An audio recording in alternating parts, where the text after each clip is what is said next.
Hello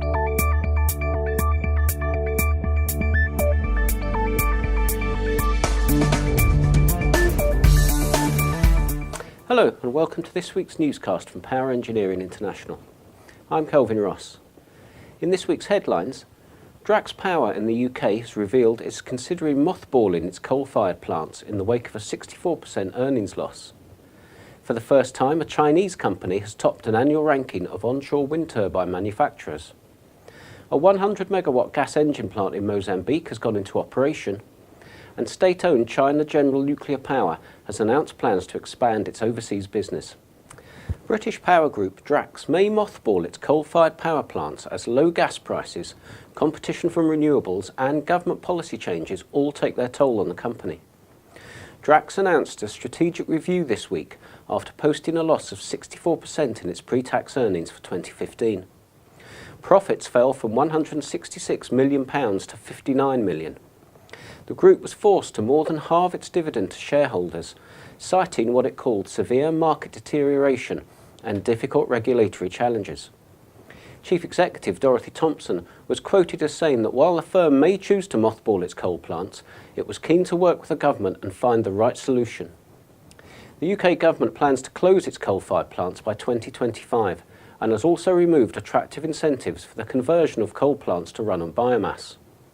Drax has already converted 2 of the 6 units at its 39 gigawatt coal plant in North Yorkshire to burn biomass, and conversion of a 3rd unit is planned if the government aid for this process is revived by a European Commission investigation.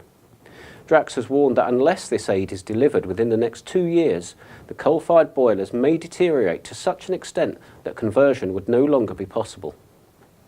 For the first time, a Chinese company has topped an annual ranking of onshore wind turbine manufacturers.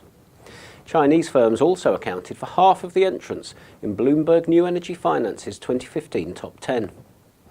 Goldwind took the top spot in the poll with 7.8 gigawatts of capacity commissioned in 2015, almost all of it in China.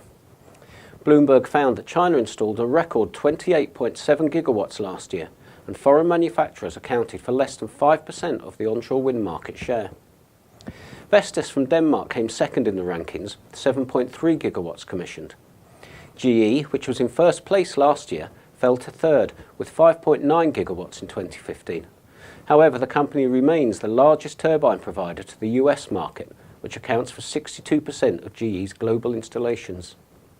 Siemens and Gamesa were in joint 4th place as both companies installed 3.1 gigawatts in 2015, while German firm Enercon was 6th. The remaining 4 top 10 manufacturers were all Chinese. A 100 megawatt gas engine power plant has entered operation in Mozambique. The plant is close to the border between Mozambique and South Africa, just outside the town of Rossano Garcia, and is powered by 13 Rolls-Royce engines.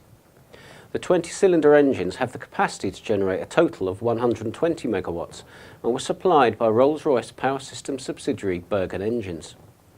Rolls-Royce said that the project is the biggest medium-speed power plant powered by these engines.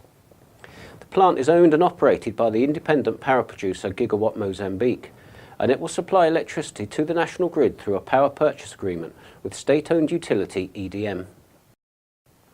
State-owned China General Nuclear Power Corp has announced plans to expand its overseas business.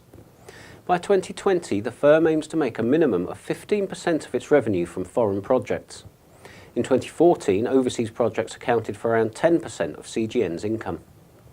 The company said this week that it's looking into nuclear project opportunities in 13 countries in Southeast Asia, Eastern Europe and Africa. CGN added that its strategy has evolved from promoting itself as a subcontractor on overseas projects to taking a larger role in these new builds.